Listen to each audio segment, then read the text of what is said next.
Kalau di record itu biasanya kita terlalu memudahkan sebetulnya. Terlalu memudahkan, ya udah deh nanti bisa lihat rekaman. Saya pun ngalamin gitu tuh. Saya nggak mau berprasangka buruk ke teman-teman, tapi saya mengacak ke diri saya sendiri. Kadang suka gitu, dan akhirnya nggak optimal. Nonton sendirian malam-malam gitu ya rekam, itu malah nggak optimal. Beda spiritnya. Jadi sepertinya saya prefer untuk tidak direkam ya, walaupun nanti teman-teman yang mungkin baru gabung di edisi Mei begitu ya, nggak masalah, nanti bisa gabung, masih nyambung dengan pembahasannya. Di samping juga nanti kan ada modul yang dibagikan secara gratis teman-teman. Jadi pun yang baru gabung belakangan itu kita mikirnya sudah tidak masalah, karena nanti akan ada panduan di modul untuk dapat informasi secara umum begitu ya, terkait dengan persiapan kuliah ke Jepang, ataupun secara spesifik kuliah AI ke Jepang. Itu ada di modulnya.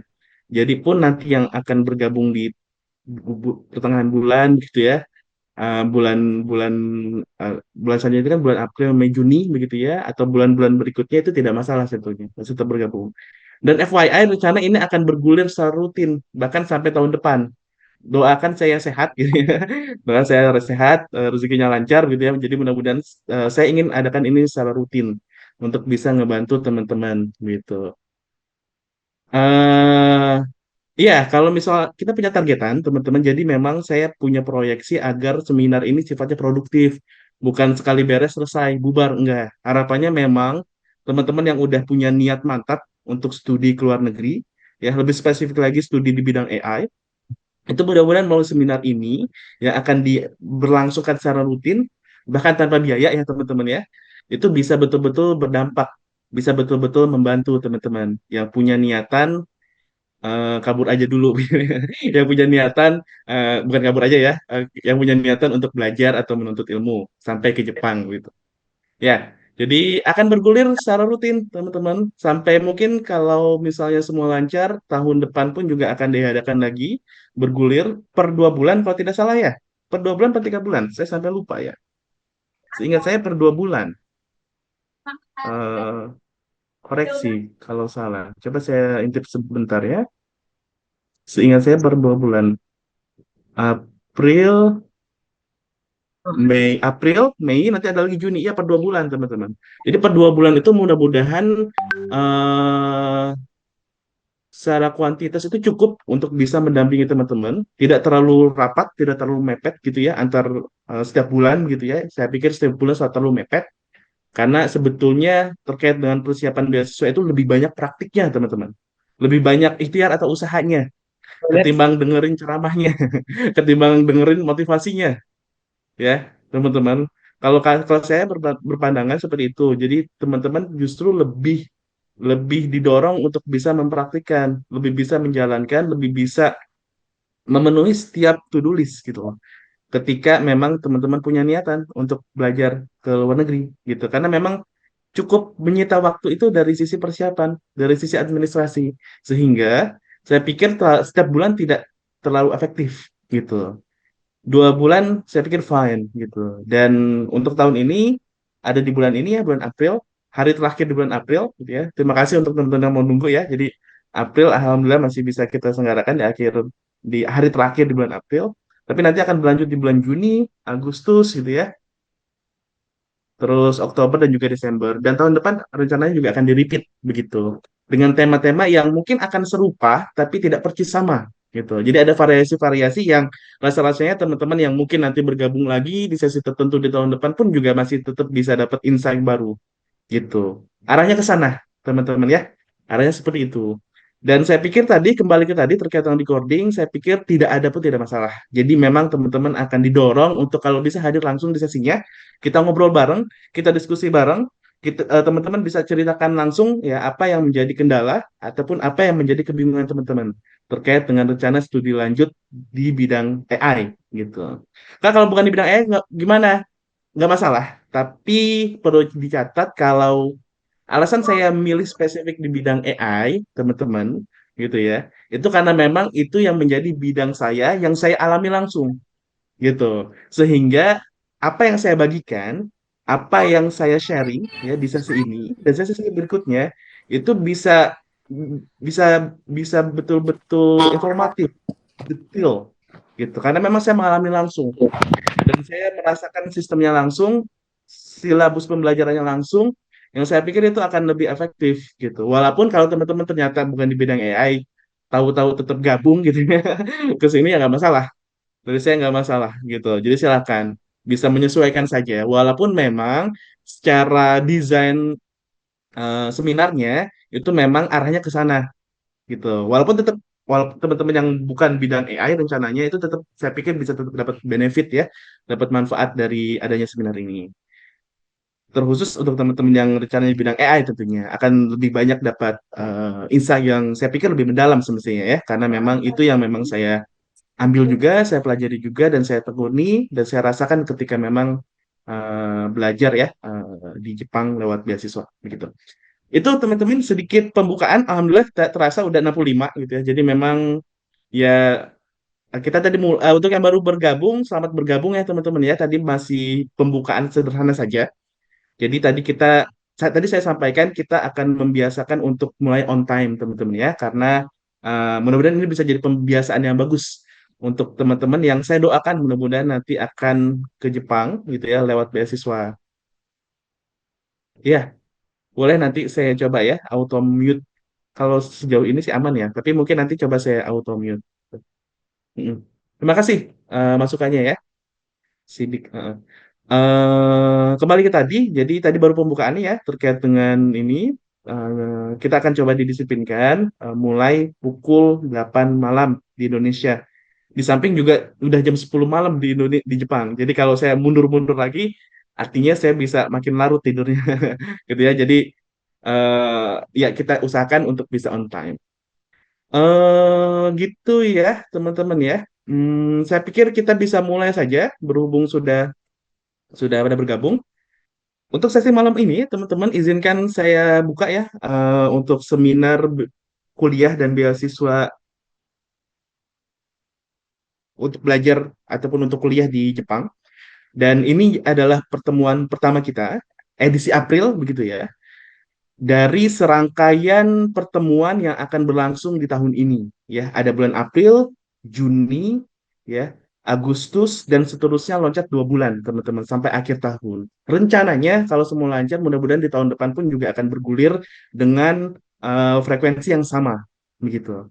Nah, terima kasih untuk teman-teman yang sudah mendaftar, udah isi form, dan juga udah hadir ya, menyisihkan waktunya malam ini untuk bisa kita sama-sama mendiskusikan materi pada kesempatan malam ini. Ya, mungkin teman-teman sudah dapat gambaran ya terkait dengan materinya, karena posternya saya pikir cukup informatif untuk memberi gambaran terkait dengan ini program apa, ini seminar apa. FYI, seminar ini agak beda dari seminar biasanya mungkin, gitu ya. Setahu saya sih begitu, agak beda. Apa bedanya? Bedanya adalah ini memang seminar yang tidak sekali jalan lalu bubar, tidak.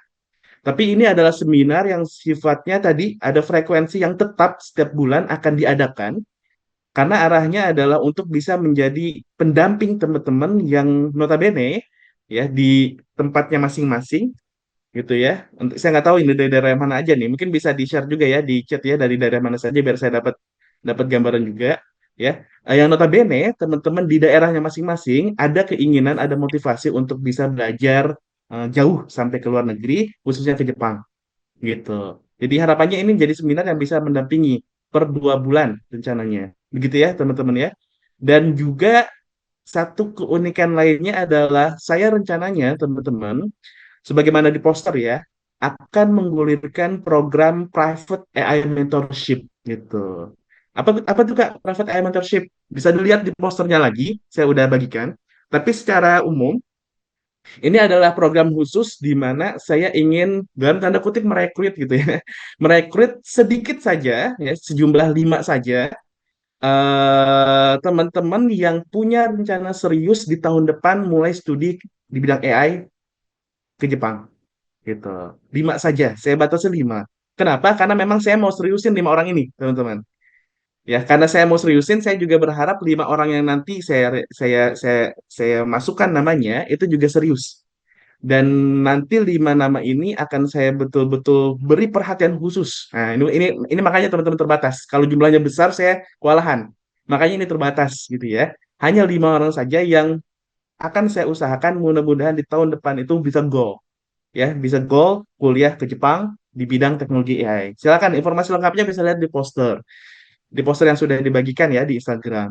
Nah, ini terbatas ya hanya 5 saja teman-teman yang nanti akan coba saya bagikan terkait dengan gimana Kak syaratnya, lalu gimana untuk mendaftarnya dan sebagainya. Ini sifatnya terbatas ya memang 5 orang saja.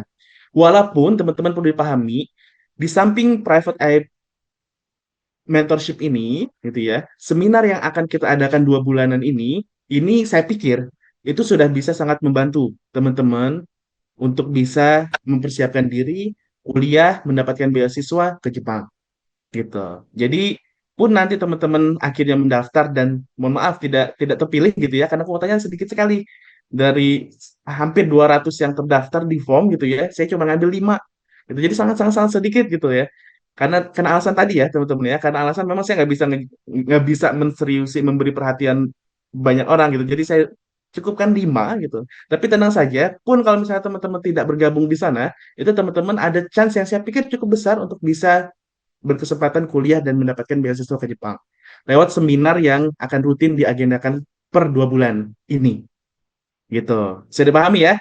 Jadi silakan bagi teman-teman kalau teman-teman mungkin belum belum mungkin kalau saya masih kerja dulu gitu ya tahun depan kayaknya belum daftar kuliah dulu nggak apa-apa nggak masalah fine teman-teman bisa tetap mengikuti seminarnya segala macam. Berarti untuk private eye mentorshipnya nggak perlu didaftarin juga gitu. Kenapa? Karena memang syaratnya tadi memang ada rencana, ada targetan, ada objektif tahun depan berangkat. Gitu. Tahun depan berangkat. Ya jadi memang akan ada ketentuan seperti itu. Makanya 5 orang ini nanti akan betul-betul diseriusi untuk dokumennya, untuk persiapan bahasanya, untuk milih-milih labnya dan segala macamnya. Itu akan diseriusi lebih private gitu ya. Lebih private agar targetan tahun depan berangkat itu bisa tercapai gitu. Pun saya harap 5 orang ini itu bisa berangkat tahun depan plus gitu katakan 150 yang terdaftar untuk seminar 2 bulan ini juga berangkat. Nah, saya harap juga gitu.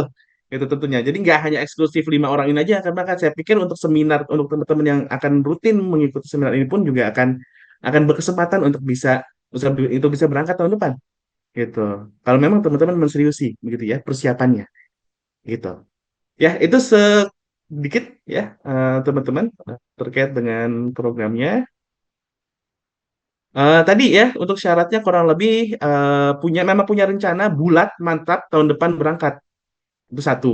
Kedua, memang harus bidang AI dan robotics lah gitu. Kenapa? Karena memang itu yang relate dengan diri saya. Saya nggak bisa kalau yang gabung ternyata anak ekonomi, saya buta terkait dengan lab-lab ekonomi di Jepang. Nah, masuk akal kan teman-teman ya. Jadi itu syarat syarat syarat kedua. Syarat ketiga ini nanti akan terkait dengan syarat administrasi ya. Saya akan minta pandangannya terkait dengan teknologi AI dan bagaimana situasinya di Indonesia sebagai sebagai itu juga ada. Jadi kurang lebih itulah saya pikir ya. Saya pikir simple gitu yang nggak rumit, tapi memang yang paling utama adalah siap komitmen memang 2026 itu berangkat ke Jepang untuk studi bidang AI atau bidang robotik, master atau doktoral gitu. Ya, itu untuk syarat 5 orang.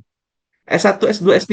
S1 saya pikir S1 agak beda ya teman-teman ya. Jadi secara mekanisme atau secara prosedur untuk bisa mendaftar termasuk untuk bisa mendapatkan beasiswa itu agak beda sebetulnya. S2, S3 itu secara umum sama. Secara umum sama. Persis. S2, S3. Gitu. FYI saya pun juga lagi proses persiapan S3. S2 sudah saya lalui, ini lagi persiapan untuk S3. Jadi saya merasakan dan saya mengalami langsung memang hampir persis sama gitu. Ada sedikit perbedaan saja. Nanti kita bisa bahas itu.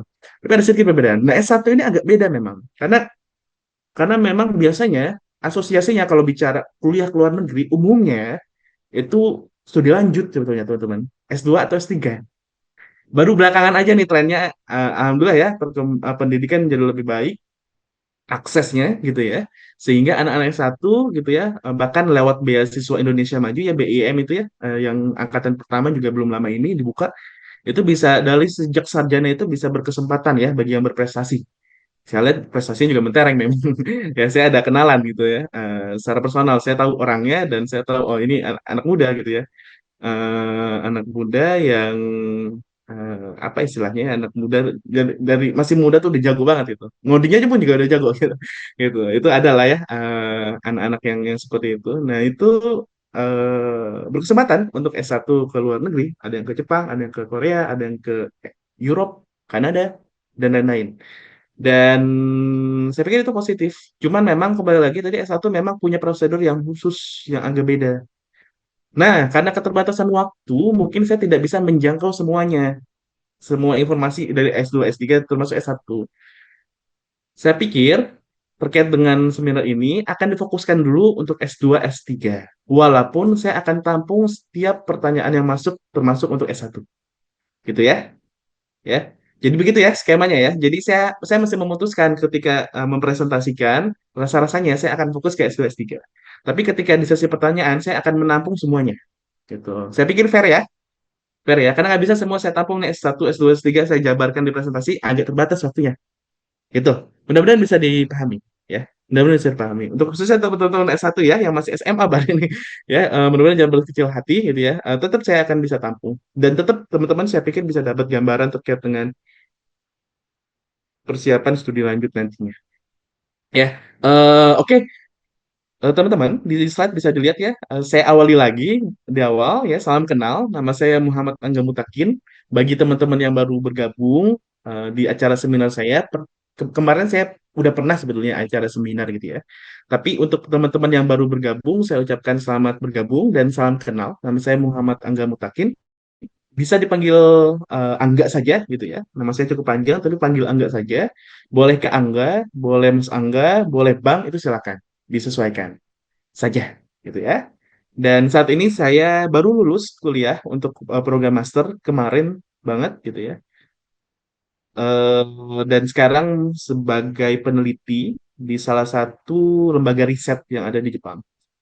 Ya, riset saya terkait dengan bidang teknologi AI dan robotics. Wah, ini dua teknologi besar ya, teman-teman. Dua teknologi besar dan salah satunya lagi ramai nih AI gitu ya. Tapi robotik saya pikir juga keangkat naik gitu ya.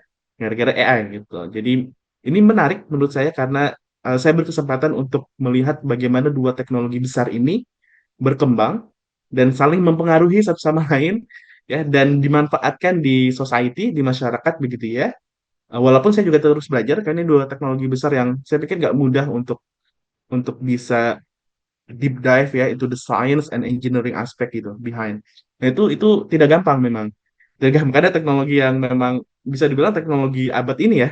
Karena abad ya abad pertengahan nggak ada ini. Ya ini teknologi abad ini. Jadi memang bisa dibilang state of the art teknologi yang tidak mudah memang. Dan saya tetap terus belajar gitu. Nah, saya baru lulus kemarin dari salah satu program namanya International Program for Human Centered AI ya dan saya tergabung di Intelligent Robot Laboratory ya University of Tsukuba melalui beasiswa Max ya beasiswa Max ini mungkin sebagian teman-teman sudah pada tahu sorry sebagian teman-teman sudah pada tahu terkait dengan Max ini beasiswa dari pemerintah Jepang gitu mirip kayak LPDP mungkin ya tapi Max ini malah bukan untuk orang lokal di Jepang enggak tapi orang foreigner gitu ya yang punya kompetensi yang punya motivasi gitu ya dan memenuhi kualifikasi itu kemudian diberikan beasiswa dari pemerintah Jepang fully funded. Nah itu terkait dengan Max Scholarship gitu ya dan alhamdulillah tahun 2023 ya 2 tahun lalu saya berkesempatan mendapatkan beasiswa. Nah sebelum kuliah memang saya agak cukup lama di industri gitu ya di industri termasuk juga sebetulnya saya sudah di Jepang bahkan sebelum kuliah itu saya udah ada karir di sana dan ketika itu resign akhirnya kemudian memutuskan untuk bergabung kembali ke universitas. Jadi saya apply lah Max dan alhamdulillah kemarin menjalani studi 2 tahun program master di Universitas Tsukuba dan sudah beres. Saat ini menjalani riset dan rencananya mudah-mudahan bisa membersamai teman-teman juga untuk studi lanjut. Nah, cuman kalau saya studi lanjutnya untuk program S3 ya, jadi untuk program doktoral. Begitu. Ini judul tesis saya. Jadi ya ini mungkin agak terlihat asing untuk teman-teman yang mungkin backgroundnya bukan di bidang AI atau robotik, tapi rasa-rasanya untuk teman-teman yang udah ada sedikit pengalaman terkait dengan AI robotik, sepertinya kebayang gitu ya. Yang intinya di riset kemarin memang saya terlibat untuk riset pengembangan teknologi robot ya, yang mana memanfaatkan ya perkembangan teknologi AI. Jadi kalau bicara robot, itu aspek yang saya tekuni dan yang saya geluti itu aspek otaknya gitu. Jadi saya nggak bicara tentang sensornya, saya nggak bicara tentang hardware-nya, karena itu butuh satu keilmuan sendiri. Gitu. Robot itu interdisciplinary subject ya teman-teman ya. Jadi dia tidak tidak bisa didekati lewat satu bidang, nggak akan berkembang dia. Jadi dia perlu didekati dengan ragam ragam disiplin teman-teman ya. Untuk engineeringnya misalnya untuk badan robotnya begitu ya, itu perlu anak-anak mechanical engineering itu lebih cocok ya untuk bisa terlibat pengembangan di area itu. Ya untuk masalah sensornya ya, bagaimana si robot akhirnya bisa bisa mensensing gitu ya, bisa merasakan lingkungannya. Nah itu anak-anak sensor, anak-anak elektro biasanya lebih jago gitu, lebih jago. Termasuk kontrolnya gitu. Itu juga anak-anak elektro, termasuk mechanical engineering itu bisa lebih jago. Nah tapi otaknya ini, ya ini sebetulnya sempat kalau bicara perkembangan riset di dunia robotik itu sempat dalam tanda kutip agak mandek. Kenapa? Karena kalau bicara brain gitu ya, itu ak- eh, key activity dari brain itu apa? Learning, teman-teman. Dan learning ini memang jadi aspek yang long standing problem loh di bidang ini itu. Jadi susah banget bisa bikin mesin tuh learning gitu sebelum era AI ya, sebelum era AI. Susah banget untuk bisa bikin learning. Makanya memang pendekatan-pendekatannya biasanya pendekatan-pendekatan klasik ya, terkait dengan kontrol teori, ya model based planning dan sebagainya yang pendekatannya itu belum bukan pendekatan dalam tanda kutip ya, learning yang menjadi key aspek dari brand gitu.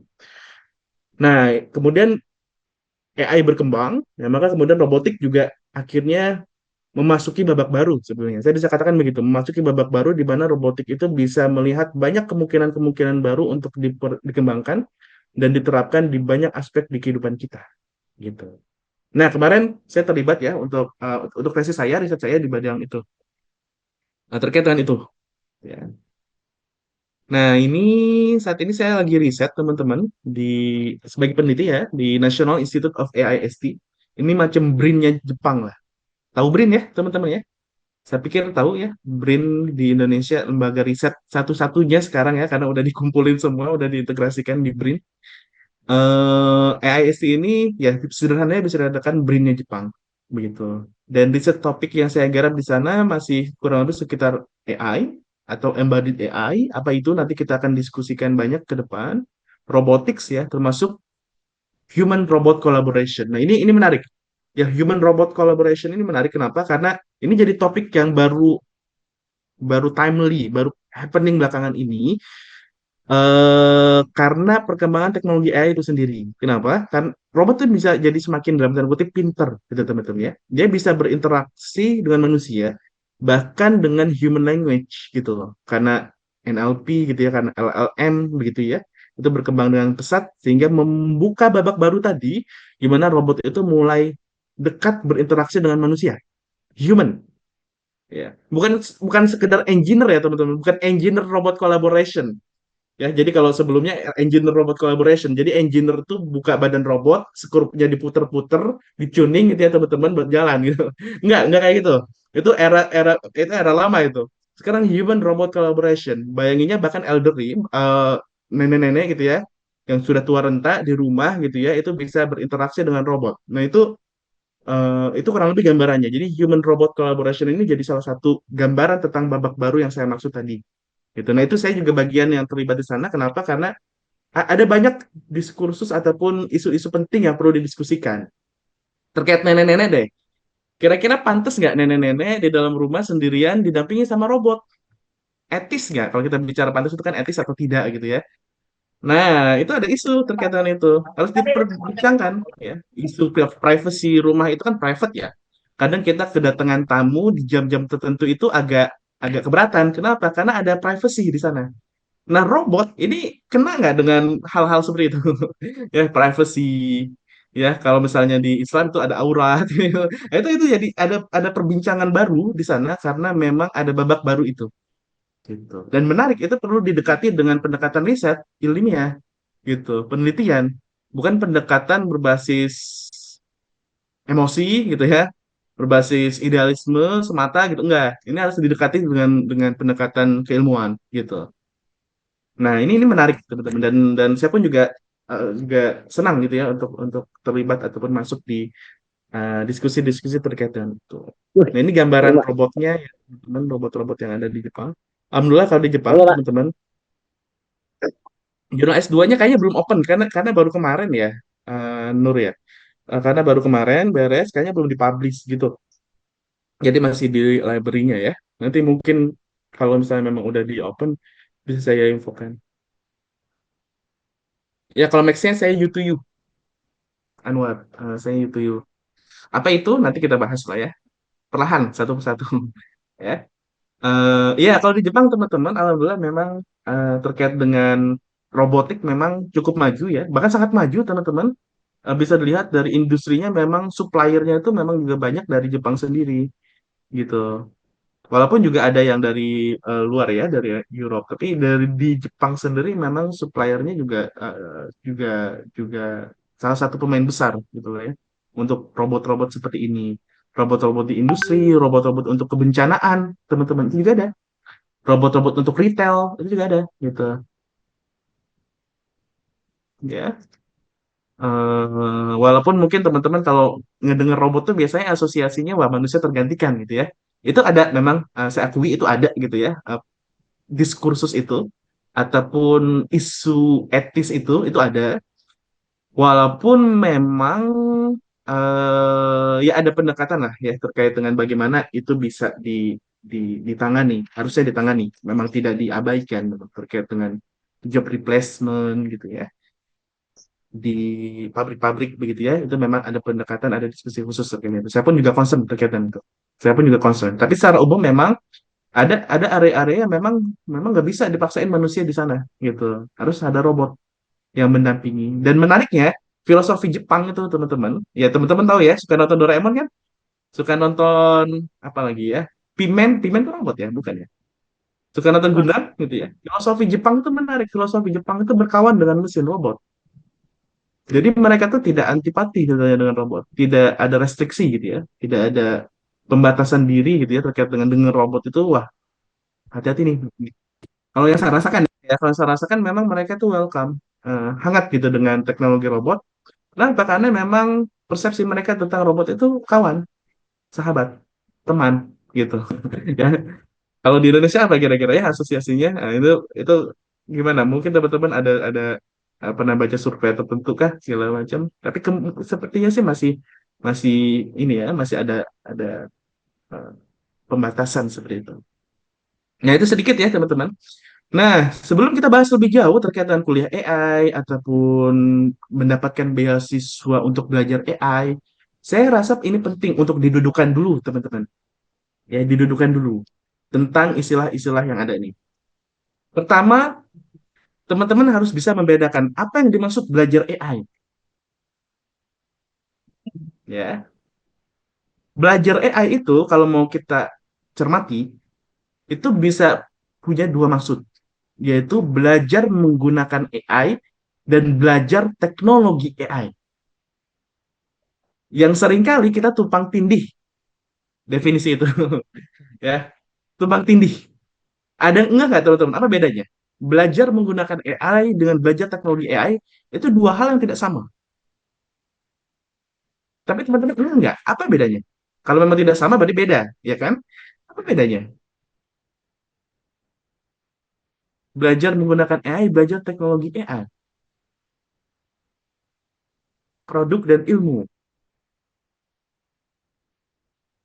Belajar menggunakan AI itu teman-teman, itu bicara tentang fokus pada cara menggunakan AI untuk tugas sehari-hari. Ini secara definisi ya, untuk tugas sehari-hari atau pekerjaan seperti memakai ChatGPT untuk menulis atau menggunakan AI untuk menganalisis data, ya. Sedangkan belajar teknologi AI itu fokus pada memahami cara cara kerja AI seperti mempelajari algoritmanya, pemrograman model AI-nya, bahkan sampai ke teori matematika di balik AI. Itu definisi belajar teknologi AI. Saya tandai dalam kurung gitu, teman-teman. Ada dua kata yang saya pikir cukup mewakili dan ngena. Ya. Belajar menggunakan AI sebetulnya teman-teman itu bisa dikatakan kita lagi berada di tahap ataupun fase consumptive behavior. Itu ya, perilaku konsumtif gitu loh. Ketika kita berinteraksi dengan teknologi, itu kita sedang dalam fase konsumtif gitu. Consume ya teman-teman. Menggunakan, menerima begitu. Tapi budget teknologi AI lain itu bicara tentang produktif gitu loh. Produktif, perilaku produktif di mana kita justru tidak mengkonsum, tidak menerima, tapi justru justru memberi ataupun mengeluarkan gitu loh. Produk gitu ya, produce gitu ya. Jadi arahnya beda gitu loh. Bahkan bertentangan itu antara belajar menggunakan AI, belajar teknologi AI. Sayangnya Ada kita displaynya sering iPhone nggak? menumpang Displaynya iPhone. tindihkan gitu loh definisinya Pas ya. itu. Contoh paling sederhana, drone. Drone itu gampang dibeli sekarang teman-teman. Iya nggak? Coba buka Shopee atau Tokopedia. Drone. Nah, itu ada tuh yang sekitaran sejutaan kalau nggak salah ya. Yang kelas Apa? kelas bawah gitu. Bukan, maksudnya Itu bisa display dibeli unit. gitu. Ketika kita coba ngoprek-ngoprek itu drone gitu ya. Lalu kita Gak apa-apa, lihat-lihat. mengatakan diri kita belajar, wah ini saya lagi belajar drone nih. Nah, kira-kira yang dimaksud itu yang mana, teman-teman?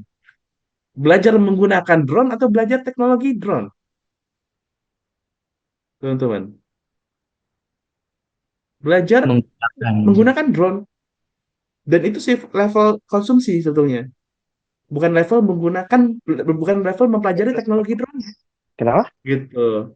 Nah, ini yang penting teman-teman 13 kita sama dudukan agar kita tuh punya 15. mindset yang betul Yang 16 sehingga kita kosong bisa aja ya? menundukkan kita nggak bisa ngukur kalau misalnya kita tidak clear di definisi kita nggak bisa ngukur kalau kita tuh berada di level konsumsi dan sebaiknya sebetulnya idealnya anak-anak muda tuh bisa sampai di tahap memproduksi kalau kita bicara tentang kemajuan tentunya tentang kemajuan tentang perkembangan begitu ya. Nah, itu tidak hanya berhenti di menggunakan teknologi, tapi juga mempelajari teknologi itu, bahkan memproduksi teknologi itu. Nah, kalau kita bicara tentang kuliah AI ke Jepang, kira-kira yang mana teman-teman? Yang Sampai belajar Jepang nih, teknologi AI nih. dibeasiswakan oleh pemerintah Jepang. Kira-kira yang mana? Belajar Teknologi menggunakan AI. AI, teknologi AI. Nah, ini perlu perlu paham teman-teman. Karena saya khawatir teman-teman karena ke bawah hype, wah ini belajar AI nih, wah seru nih, seru seru seru gitu. Ya, seru seru seru biar ngeprom bisa bisa efektif gitu ya, dapat hasil yang bagus gitu. Kira-kira yang mana? Saya pikir udah cukup jelas ya. Belajar bukan belajar menggunakan AI, tapi belajar teknologi AI. Nah, silakan ya teman-teman sampai sini jadi renungan tersendiri bagi teman-teman. Sejauh ini gabung seminar ini betul nggak pesertanya? Jangan-jangan keliru. Kalaupun keliru, mudah-mudahan bisa ditata kembali. Ya, kalau yang dimaksud di sini bukan belajar menggunakan AI, tapi belajar teknologi AI. Oke? Clear ya? Bisa dipahami ya? Bisa dipahami ya? Kira-kira berangnya ready lagi Ya, kapan, udah Mas? bisa Belum tahu ya? dipahami. Sekali lagi, ya ini yang perlu saya dudukan juga Enggak juga. ya. Karena teman-teman nanti ketika di Jepang ini akan terkait dengan riset, Oh. akan terkait dengan riset, ya, akan terkait dengan riset. Ada dua dua dua istilah Nah, ini, lagi ada promo nggak, Mbak? research using AI dan research in AI. 16 Pro atau biasa? Apa bedanya? Ini sama-sama nggak sama, gitu teman-teman. Research using AI dan research in AI. Langsung saja ya, kita tidak punya banyak waktu ya. Research in AI itu fokus pada pengembangan teknologi AI itu sendiri. Seperti algoritma, pembelajaran mesin, machine learning ya, model bahasanya, pemodelan bahasa, atau sistem pengenalan wajah. Sedangkan research using AI itu menggunakan teknologi AI sebagai alat bantu untuk melakukan riset di bidang lain. Misal menganalisis data 15 medis ya. gitu ya, atau memprediksi gempa bumi ya. Terkait dengan research using AI bisa dibayangin ada Biasanya seorang kalau yang peneliti, dia dokter orang juga beli gitu ya. Dia 128 itu cukup nggak, Mbak ya? berpikir tentang bagaimana bisa menganalisis data medis secara efektif menggunakan tools-tools yang berkembang saat ini dan dia pilih AI. Nah, yang seperti itu masuknya research using AI, bukan research in AI, teman-teman. Bukan, Mm-mm. bukan. Termasuk ada seorang ahli kebencanaan gitu ya. Lalu Mepet kemudian soalnya, dia mirip-mirip harganya soal. berinisiatif untuk menggunakan teknologi AI untuk memprediksi gempa agar semakin akurat. Dia lakukan eksperimen, dia uji, betul lebih akurat, bikin paper, publikasi. Nah, kalau kondisinya seperti itu sebetulnya masuknya research using AI, bukan research in AI, bukan research in AI. Kalau research in AI, yang dia lakukan adalah mengembangkan teknologinya, ya. Justru masalahnya ada di AI itu sendiri. Masalahnya bukan di data medis, bukan di prediksi gempa bumi, tapi masalahnya ada di AI itu sendiri. Apa masalah AI-nya? Kurang cerdas misalnya, kurang hemat misalnya, kurang murah gitu misalnya. Nah, itu masalah-masalah di AI. Nah, kalau masalah-masalah yang disorot itu adalah masalah di AI itu sendiri, itu masuknya research in AI. Dan paper-paper seperti itulah yang dikerjakan oleh para ilmuwan komputer di OpenAI, di DeepMind, di Google AI, Google Robotics, Meta AI, dan sebagainya, dan sebagainya. Itu research in AI, bukan research using AI. Biasanya research AI itu dikerjain ilmuwan komputer, umumnya computer science, ya. Dua nama yang kemarin dapat Piala Nobel karena AI, ya, Demis Hassabis, sama satu lagi siapa? Kalian tahu? Geoffrey Hinton, ya, Geoffrey Hinton gitu ya. Mereka berdua, beliau-beliau itu juga backgroundnya computer scientist, ilmuwan komputer, ya, dan dia nge-solve masalah di AI. Nah, itu yang saya masuk research in AI. Beda dengan research using AI. Nah, kalau saya sebut research AI ya di seminar-seminar kita, itu yang dimaksud kira-kira yang mana, teman-teman? Research in AI apa research using AI? Riset AI.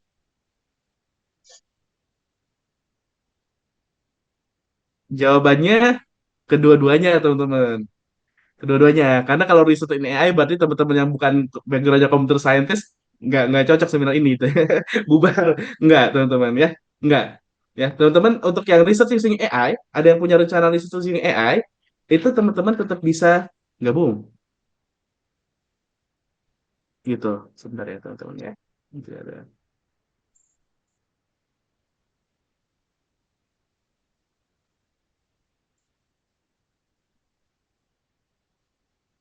Nah, teman-teman tetap bisa gabung ya. Jadi tenang saja yang aduh, Mas saya backgroundnya udah bukan computer science, saya ini nggak cocok dong, bubar. Nggak, ya teman-teman yang backgroundnya Mas bukan computer science, itu tetap tetap tetap tetap tetap tetap apa ya, tetap masuk tetap masuk bahasan kita ya, tapi perlu tetap didudukan ya, yang teman-teman masuk itu adalah research using AI berarti, karena ada juga yang mendaftar itu backgroundnya sastra misalnya, tapi ada keinginan ini kayaknya computational linguistik itu menarik begitu gitu ya. Saya mungkin nanti karena ada di lab-lab yang interdisipliner itu ada tuh, teman-teman, di Jepang tuh ada. Labnya tuh memang lab sastra nih misalnya, tapi anak komputer juga masuk ke sana. Nah, itu ngurusin masalah tadi computational linguistic misalnya. Nah, kayak gitu. Nah, kemungkinan anak sastra ini ketika sudah lanjut S2 ke Jepang, ini yang dia masuk, yang dia tuh dia masuknya di sana research using AI. Kemungkinan begitu. Kemungkinan begitu. Bisa nggak Kak ngurusin research AI? Bisa aja, tapi berat, teman-teman. Berat. Kenapa? Karena untuk bisa research in AI itu kan butuh butuh seperangkat keilmuan yang nggak gampang, teman-teman. Nggak gampang. Kayak kayak di Demis Hassabis itu ya udah bisa ngoprek algoritma-algoritma dan ngembangin deep reinforcement dan segala macam. Itu dia punya seperangkat keilmuan itu.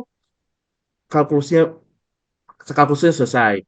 Aljabar linear tuntas, statistik probabilistik itu tuntas, apalagi ya. Terkait dengan software engineering itu nggak perlu ditanya. Dan sebagainya itu perangkat-perangkat keilmuan yang nggak sebentar dapatnya, teman-teman. Nggak sebentar. Kalau anak sastra mau maksain research ini AI, kalau ditanya bisa atau nggak ya bisa-bisa aja. Tapi secara effort itu sangat kewalahan dan tidak lazim. Tidak lazim ada paper, ya, paper dari DeepMind nih gitu ya atau OpenAI gitu ya, yang ngurusin itu anak-anak sastra, nggak lazim, ya, dari Department of Literature gitu ya, itu nggak lazim. Pun ada biasanya second author, ya, first author itu biasanya anak-anak CS juga, anak-anak computer science gitu ya. Mudah-mudahan bisa didudukan ya, teman-teman ya, antara research in AI dan research using AI ya. Dan kembali ke pertanyaan tadi, seminar ini untuk yang mana Kak? Dua-duanya ya, research in AI dan research using AI. Oke. Tapi untuk yang ini belajar menggunakan AI dan belajar teknologi AI, disclaimer dari awal, seminar beasiswa ini, seminar kuliah ke Jepang ini arahnya bukan belajar menggunakan AI, gitu. Karena kalau belajar menggunakan AI, online course itu juga ada, teman-teman. Nggak perlu kuliah. Nggak perlu kuliah untuk belajar nge-prompting secara efektif. Nggak perlu kuliah, teman-teman. Online course itu sehari, 2 hari beres. Ya nggak? Beres. Nah, ini nggak di-cover di sini, gitu. Jadi yang bicara tentang kuliah ke luar negeri, ke Jepang, atau syukur-syukur ada sampai ke Amerika dan sebagainya, itu belajar teknologi AI. Gitu. Ya, mudah-mudahan bisa bisa terbayang. Gitu. Oke, sampai sini. Ya, sebelum saya beranjak ke hal-hal lain, kita Q&A dulu kali ya, biar biar enak ya, biar ada interaksi ya. Saya persilakan dulu Q&A. Saya dahulukan untuk teman-teman yang raise hand, boleh ya? Karena biasanya yang berani raise hand itu yang lebih serius pertanyaannya. Ayo, Mas. Ya, yang lebih punya tekad. Biasanya begitu. Ya, jadi saya prioritaskan, silakan yang raise hand, nanti saya Hmm. langsung respon. Nanti kalau udah nggak ada yang raise hand lagi, baru saya pindah ke kolom chat ya. Boleh ya kayak gitu ya? Saya pikir teman-teman setuju ya. Heeh. Ya, biar saya bisa mendengar langsung. Oke, ini ada 5. Izin saya lihat ya. Yang pertama itu, saya nggak tahu siapa yang pertama ya. Ini biasanya yang paling atas itu yang pertama nggak sih? Saya pilih paling atas ya. Saya coba fair nih. Heeh. Saya pilih paling atas ya. Asumsinya yang paling atas ini yang dari awal. Jiwando Putro, monggo silakan. Halo, halo. Ya, Assalamualaikum Mas Angga, salam kenal. Jelas Mas suaranya? Halo, Assalamualaikum. Belum masuk Eh, suaranya ya. Masuk Mas suaranya kah? Waalaikumsalam, suaranya kedengeran. Oh iya, Kedengeran. salam kenal Mas Angga. Sorry, tadi agak ini internetnya. Iya Mas Angga, ini Mas saya Teman-teman pengen mendengar nggak? Kalau saya nggak dengar ya. Kedengeran kok. Kedengaran, oh Mas. Oh, dengar. dengar Mas. Ah, Oh, sebentar Mas ya, tes. Mas. Iya Mungkin Mas. saya perlu ganti ini ya, salah speaker. Iya kirain internetku aman ya yang lainnya. Sorry. Aman, aman, aman. Oke, Makasih, masuk makasih. sekarang. Boleh, boleh, Aman monggo, Mas Angga silakan. suaranya. Iya, salam kenal lagi Mas. Assalamualaikum. Mas Angga, Salam. saya backgroundnya software engineering sih Mas, cuman penasaran kalau di riset yang mungkin S2 atau S3 gitu ya Mas ya, AI tapi saya pengen banyak explore lebih ke ini ya Mas, apa kayak gimana sih cara menjaga kualitas output dari AI itu, entah ya mungkin istilahnya kayak guardrails atau kayak gimana ya, saya masih kurang mendalami itu sih, tapi kalau pengen mendalami yang kayak gitu Mas, cara menjaga kualitasnya outputnya AI model gitu ya, biar nggak halu itu kali ya Mas Angga itu, kira-kira ada saran kah atau kayak gimana? Itu aja sih, makasih banyak Mas Angga. Saya izin stop ya, makasih. Ya. Eh, Iya, terkait dengan ini, kalau saya coba asumsikan teman-teman pertanyaannya ini teman-teman pertanyaan yang relate dengan rencana studi ya teman-teman ya, gitu. Karena saya pikir teman-teman yang gabung sini ada rencana ke sana, gitu. Jadi saya coba menjawab pertanyaan akan arahnya ke sana. Nah, terkait dengan rencana tersebut, saya pikir rencana tersebut itu bisa diarahkan untuk rencana riset. Ya, jadi ketika teman-teman kuliah S2, S3 itu memang harus punya research plan istilahnya teman-teman, rencana riset. Dan apa yang menjadi keinginan ataupun motif teman-teman dalam riset di bidang AI itu dibikin aja jadi research plan. Nah, untuk bisa jadi research plan itu gimana sih, Kak? Teman-teman baiknya itu coba studi literatur dulu. Kepoin tuh literatur, apa sih literatur Kak? Yang literatur mungkin juga masih asing ya. Literatur tuh perkembangan riset terakhir ini itu sudah sejauh apa? Dan biasanya itu dibaca lewat paper, lewat paper biasanya yang terbaru itu technical state of the art itu biasanya dari paper ataupun dari baik paper conference ataupun paper-paper di jurnal ya. Itu aksesnya gimana Cika? Nanti kita akan ada sesi-sesi khusus ya teman-teman untuk itu, tapi ini jadi wawasan dulu saja. Nanti di sesi berikutnya mungkin nanti kita akan praktik langsung gitu. Tapi pahami saja sampai sini itu nanti akan ada perlu ada studi literatur dulu. Teman-teman tuh ngecek dulu ya. Teman-teman ngecek dulu studi literatur sejauh ini terkait dengan halusinasi gitu ya. Isu halusinasi dalam katakan LLM ChatGPT misalnya. Itu udah ada yang ngegarap belum? Ya. Dari sekian banyak laboratorium di luar sana, Jepang aja satu satu kampus saja itu bisa ada 7 8 lab robotik. Digabung sama robot AI itu udah ada belasan. Itu satu kampus. Katakan top 10-nya itu kurang lebih sama. Jumlahnya sama banyaknya itu. Katakan 13 satu kampus, ada 10 kampus, 130, 13 kali 10 ya, terus 30 lab. Kebayang nggak? Itu satu satu negara, baru baru top 10 tuh. Masa nggak ada yang terpikir gitu ya, terpikir, terinisiatif, saya mau menyelesaikan masalah halusinasi. Semestinya ada. Walaupun bisa jadi solve, bisa jadi enggak. Bisa jadi solve tapi belum optimal. Nah gitu tuh. Paham nggak? Jadi apa yang ada di pikiran Mas Putro gitu ya, bisa jadi sebetulnya terpikir juga oleh ilmuwan-ilmuwan ataupun researcher-researcher ataupun para mahasiswa gitu ya di Jepang atau bahkan di luar Jepang gitu ya terkait dengan isu halusinasi dan mereka udah ngerjain, sedang ngerjain atau udah ngerjain. Nah, makanya itu jadi penting Mas Putro kita mengintip apa yang sebetulnya sudah dikerjakan dan sedang dikerjakan oleh mereka itu untuk memberi gambaran sebetulnya terkait dengan isu halusinasi. Itu sudah sejauh apa progresnya? Sudah sejauh apa progresnya? Walaupun mungkin kita ngelihat ketika pakai ChatGPT itu masih halusinasi gitu ya. Tapi riset itu satu hal yang lain teman-teman. Bisa jadi riset karena antara produk dan riset itu dua hal yang berbeda teman-teman. Di produknya mungkin kita lihat masih halusinasi. Tapi dari sisi riset itu mungkin udah banyak dikerjain tuh terkait dengan halusinasinya. Oh metode A bisa, metode B bisa, metode C bisa dan seterusnya dan seterusnya. Gitu. Walaupun belum meluncur ke industri. Biasanya kan gitu ya, riset dulu baru produk ya, baru jadi barang di industri gitu kan ya. Riset dulu nih di kampus gitu. Makanya mercusuar ilmu pengetahuan tuh di kampus kan.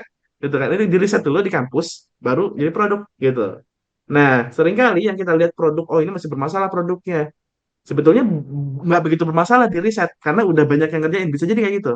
Nah, makanya pentingnya tadi ngelihat gitu loh. Ngepelajari dulu terkait dengan halusinasi, saya pikir udah banyak teknik dan bisa jadi ada teknik lagi, nggak menutup kemungkinan gitu. Makanya saya mau mengajak Mas Putro terkait dengan gimana menyelesaikan halusinasi. Memang baiknya nanti Mas Putro dilihat, diintip gitu ya. Eh, para peneliti ya, para mahasiswa S2, S3 itu pada ngerjain apa aja sih? Terkait dengan halusinasi ini ngerjain apa aja sih? Nah, itu perlu diintip, perlu dilihat. Gitu, Mas Putro ya. Mudah-mudahan menjawab ya. Iya, siap. Makasih, Mas. Heeh. Terkait dengan ngintipnya gimana sih, Kak? Saya mau project tambahan. Bingung 16 Baca sama 16 Pro sebenarnya, Mas. Heeh. Ya itu terkait dengan baca untuk mengintip Gimana? papernya ataupun untuk mengintip jurnalnya itu nanti kita akan ada sesi khusus Kenapa? teman-teman. Hmm, gitu ya. Bingungnya antara 16 atau 16 Pro sebenarnya. Karena kayaknya chat Teman-teman yang beberapa lagi nggak cukup tidak ini kalau di buat saya. mute ya, coba saya izin mute. Ya ya ya, oke oke. Ya gitu ya, Mas Putro ya. Mudah-mudahan terbayang ya. Nanti terkait dengan gimana ngepoin papernya, ngeliat jurnalnya, itu nanti kita ada sesi khusus. Itu lebih praktek soalnya. Ya, tapi perlu dipahami alur berpikirnya seperti itu dulu. Ya, oke, saya lanjut ke izin ke Mas Fauzan ya. Fauzan Ariyat Moko, monggo. Halo, tes tes Mas. Monggo, silakan. Oke, terima kasih atas waktu dan kesempatannya. Di sini saya eh, ingin menjabarkan dulu. Oh ya, nama saya Muhammad Fauzan Arat Moko. Saya saat ini mahasiswa akhir S1 dari eh, jurusan Fisika Sains di ITS.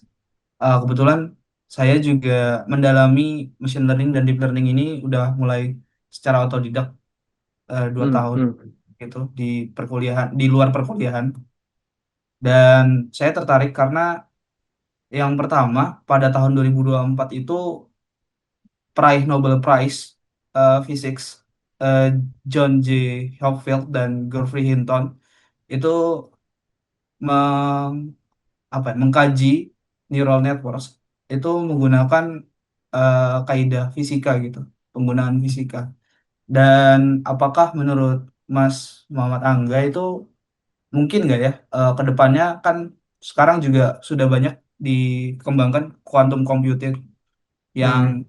rata-rata menggunakan qubits dan sekarang juga udah ada yang namanya quantum neural networks. Itu masih terbuka, apa ya, peluangnya masih banyak lah ya untuk dikembangkan menjadi tesis untuk eh, apa ya, bekal untuk S2 nanti gitu. Hmm, hmm. Mungkin itu sih menurut Iya. Hmm. ya pertanyaan. Makasih. Iya, iya, makasih Fauzan ya pertanyaannya. Menarik ya pertanyaannya. eh ya terkait dengan itu memang pada akhirnya kalau bicara tentang riset dan peluangnya itu lebih kecocok-cocokan nanti dengan lab. Ya, dilihat aja labnya ngerjain apa. Kemungkinan itu bisa menjelaskan apa yang lagi happening saat ini di dunia riset. Karena nggak mungkin riset, nggak mungkin laboratorium menggelontorkan sedemikian besar dana untuk satu hal yang menurut mereka itu tidak menjadi arah ke depan seperti apa. Gitu. Ya pasti mereka menggelontorkan sejumlah dana itu berdasarkan visi, kan profesor itu kan udah, dia secara keilmuan kan dia udah menguasai ya. Jadi dia punya helikopter view dari medan ilmu pengetahuan ini dan dia menentukan arah ke sana gitu. Nah, itu sebetulnya gitu, teman-teman. Untuk bisa ngebantu kita, oh, berarti memang trennya seperti itu. Terbukti ada 2-3 lab yang arahnya ke sana misalnya. Itu berarti trennya ke sana. Nah, sebetulnya kita bisa membaca tren ataupun arah itu dari sana, teman-teman. Dan kita bisa mencocokkan apa yang menjadi rencana riset kita itu berdasarkan itu. Gitu. Insting kita tuh sebetulnya belum tajam, teman-teman ya. Mungkin kita ya baru, kita kan sebetulnya informasi itu mengkonsumsinya dari mana, teman-teman? Dari media sosial, nggak jauh dari itu. Bukan jurnal, bukan textbook gitu ya, bukan paper. Padahal kalau bicara tentang tren keilmuan, yang dikonsumsi harusnya itu, gitu. Sehingga insting profesor itu kemungkinan besar jauh lebih tepat ketimbang insting kita yang mungkin melihat kilasan informasi gitu ya dari media sosial. Iya nggak? Mungkin kita apa, terpantik gitu ya, ambisinya untuk oh saya mau ke quantum computing misalnya tadi ya, karena ada speech dari siapa katakanlah seperti itu ya, lalu kemudian tertarik ke sana. Itu sebetulnya kalau menurut saya itu sebetulnya belum bisa mewakili apa yang menjadi tren, apa yang menjadi arah apa penelitian saat ini. Setidaknya katakan yang ada di Jepang deh. Gitu. Saya pikir terkait dengan itu belum menjadi tren banget sebetulnya. Belum jadi tren. Kalau saya ngebaca dari pilihan-pilihan topik riset ya yang ada di laboratorium-laboratorium ini, gitu. Yang ada di laboratorium Fauzan.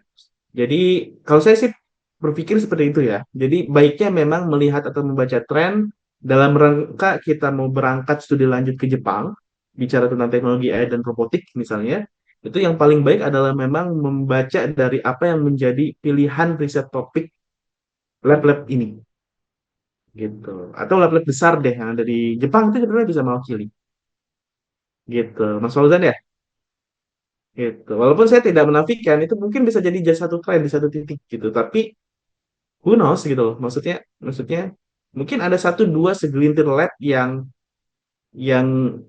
memilih itu bisa jadi di Kanada, entah di kampus mana gitu Fauzan ya, bisa jadi tapi kan kita kan rencana pengen studi lanjut ke studi lanjut gitu ya. Kalau mempersempit hanya saya mau ke di 2 lab itu susah juga ya. Jadi lebih, jadi saya pikir memang memang kita kita bisa melihat gitu ya dari lab-lab ini sebetulnya pembacaan mereka gimana terkait dengan arah riset ke depan gitu. Saya pikir itu yang bisa jadi panduan, Fauzan. Gitu ya, mudah-mudahan bisa menjawab ya. Mohon maaf agak singkat penjelasan saya, tapi karena waktu terbatas ya, tapi mudah-mudahan bisa mewakili. Dan tenang aja, kita masih ada banyak sesi diskusi ya di sesi ke depan. Ya, oke, kita lanjut ya ke, saya boleh beralih ke chat dulu ya, sebentar saja. Ya, saya bisa coba apa jawab secara cepat ya, secara singkat ya, biar teman-teman juga mungkin ada pertanyaan yang sama juga bisa bisa terjawab juga. Oke,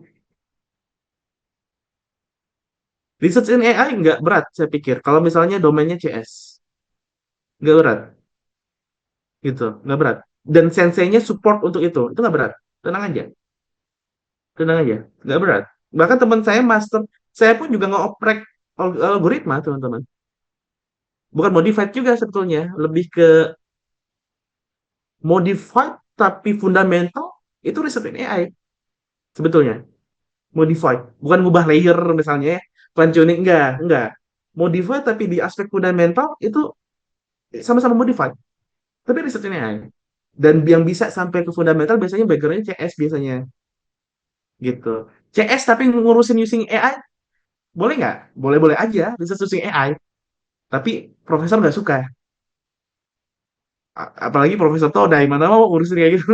Mana mau teman-teman, karena dia kan targetnya jurnal-jurnal berkelas di bidang computer science gitu gitu.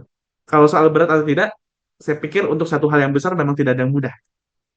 Katakan bisa terpublikasi di New Reads, di mana Ian LeCun publikasi di sana, Demis Hassabis publikasi di sana, dan kita bisa ketemu mereka di sana, gitu ya. Itu satu hal yang besar, dan memang nggak berat lah. Memang nggak mudah lah. Ya, memang nggak mudah gitu. Memang udah. Tapi poinnya modified pun juga bisa sebetulnya ke aspek fundamental dan itu jadi research in AI. Gitu ya. Hmm, Oke, ini AI dulu sebagai fundamental baru maju ke using AI. Bukan, bukan, bukan. Eh dalam konteks riset tadi riset in AI dan research using AI, dua-duanya udah di level peneliti. Teman-teman, dua-duanya udah di level peneliti. Tapi dia mau ke arah mana? Udah di level penelitian. Bukan orang yang baru kenalan dengan AI ya, bukan. Saya nggak lagi ngomong itu. Kalau kalau bicara baru kenalan dengan AI ya dua-duanya juga awalnya berkenalan dengan AI, belajar AI, oh Python programming gini-gini. Tapi saya udah bicara dalam penelitian. Ada dua arah, research in AI, research using AI. Nah ini perlu dipahami, ya. Ini perlu dipahami gitu, research using AI, research in AI, gitu. Ah, gitu. Mana yang lebih bagus Kak? Ini tergantung arah teman-teman. Tapi kalau kita bicara anak computer science, ya orang-orang computer science, Jan LeCun, Geoffrey Hinton, siapa lagi? Ya Demis Hassabis tadi ya, siapa lagi? Andrew Ng, itu computer science semua.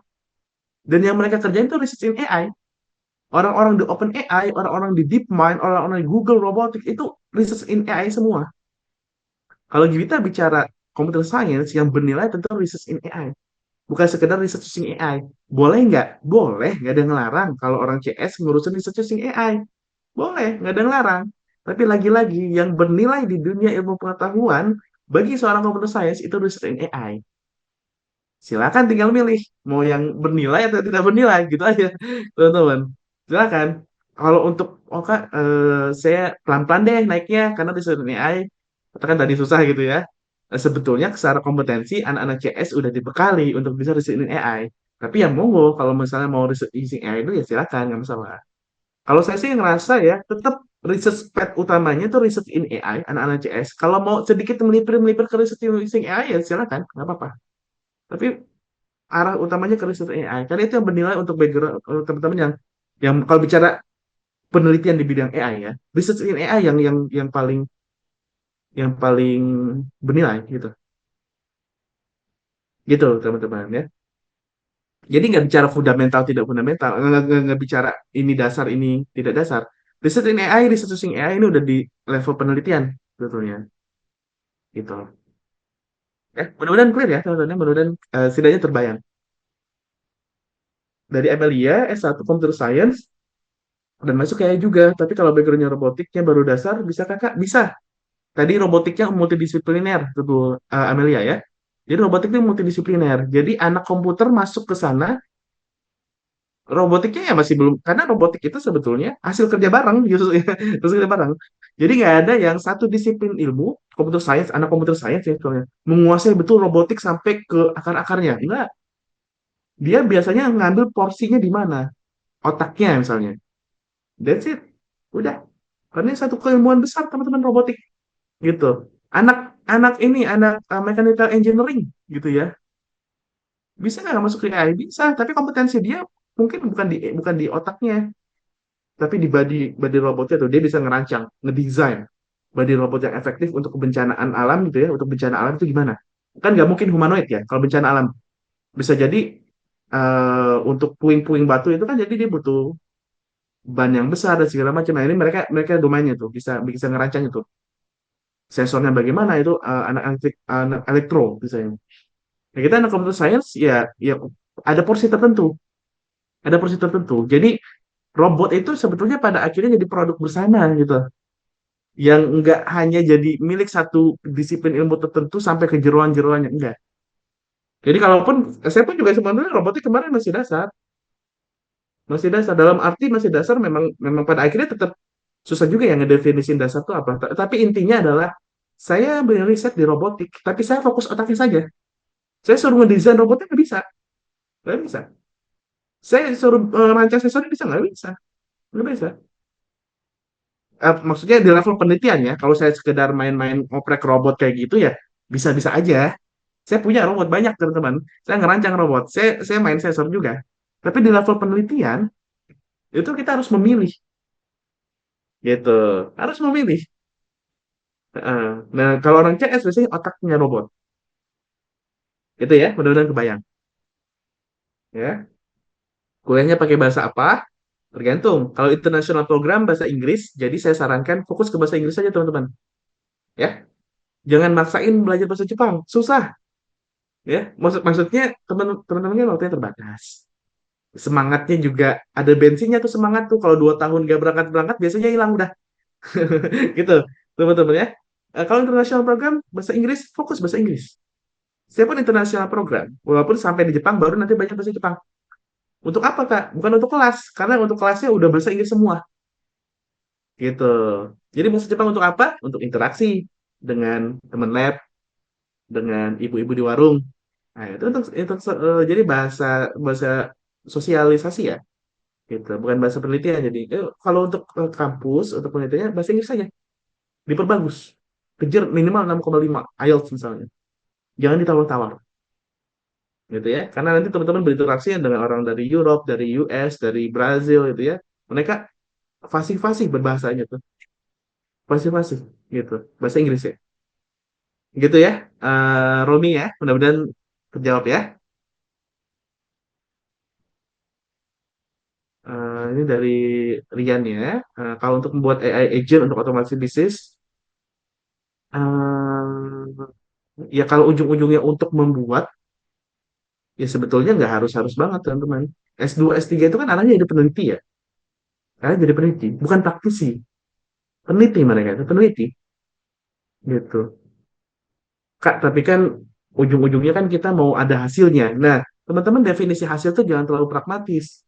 Definisi hasil tuh nggak harus ada jadi mos gitu ya. Ini hasil deh hasil enggak. Definisi hasil tuh bisa bersifat abstrak. Ilmu itu hasil. Yang ada di jurnal-jurnal, paper-paper itu bentuknya kan ilmu. Kertas memang kertas, tapi itu ilmu. Itu abstrak itu. Itu hasil. Itu hasil. Ya. Kita jangan terjebak dengan definisi hasil gitu ya. Itu harus yang konkret, harus yang ada wujudnya. Enggak. Harus jadi HP betul, HP yang bisa kita pegang. Enggak. Yang mengisi kepala kita dengan benar itu pun hasil. Gitu ya. Itu pun hasil. Nah, kalau bicara S2 S3 itu arahnya ke penelitian. Jadi dia punya hasil nggak? Ada hasilnya. Konkret nggak? Ada konkret juga. Bentuknya apa? Penelitian, berjejaring dengan para ilmuwan gitu-gitu ya. Diplomasi gitu ya. Kalau ada masalah apa-apa terkait dengan AI ini ya, dibuat macam-macam AI untuk hal-hal yang tidak etis. Para ilmuwan tuh bisa deklarasi loh. Dia punya power, punya otoritas keilmuan. Mereka bisa deklarasi, bisa bisa membuat konsensus bahwa teknologi AI tidak boleh digunakan untuk membunuh. Semua tanda tangan itu jadi hasil konsensus yang kuat. Ayo, ilmuwan gitu, ilmuwan, ilmuwan itu hasil bukan hasil teman-teman, hasil. Jadi kalau bicara hasil sebenarnya nggak harus yang konkret, nggak harus yang jadi bisnis yang menghasilkan uang sebetulnya. Walaupun kalau terkait dengan pertanyaan Rian gitu ya, tadi sebenarnya kalau otomasi bisnis itu praktisi jatuhnya gitu. S2 atau S3 ujung-ujungnya jadi praktisi ya boleh-boleh aja, fine-fine aja. Tapi kalau bicara tentang proses pendidikan, S2, S3 itu pembekalannya itu untuk jadi peneliti sebetulnya. Pada dasarnya ya, untuk jadi peneliti. Gitu. Kalau misalnya harus S2, S3, ya enggak. Enggak, itu kan ranah alur praktisi ya. Alur karirnya praktisi gitu. Yang lulus sarjana lalu fokus berkarir di bidang AI misalnya gitu ya, di bidang otomasi segala macam ya ujung-ujungnya nanti bisa kok otomatis bisnis tanpa S2 S3 gitu. Mudah-mudahan terbayang ya, Rian ya. Oke, kita harus siap sedikit waktu. S2 bekerja di IIST. Kalau di IIST visa saya visa peneliti, Insan Aulia ya, Mas Mas Mas Aulia ya. Saya peneliti. Jadi baru kemarin dari visa student ke visa peneliti, researcher. Sebelumnya saya pertama kali nyampe Jepang itu visanya visa profesional, lalu jadi student, lalu jadi researcher gitu. Jadi S2 itu sebetulnya udah bisa dikatakan punya kompetensi sebagai peneliti. Karena dia doing research waktu di universitas gitu. Ya,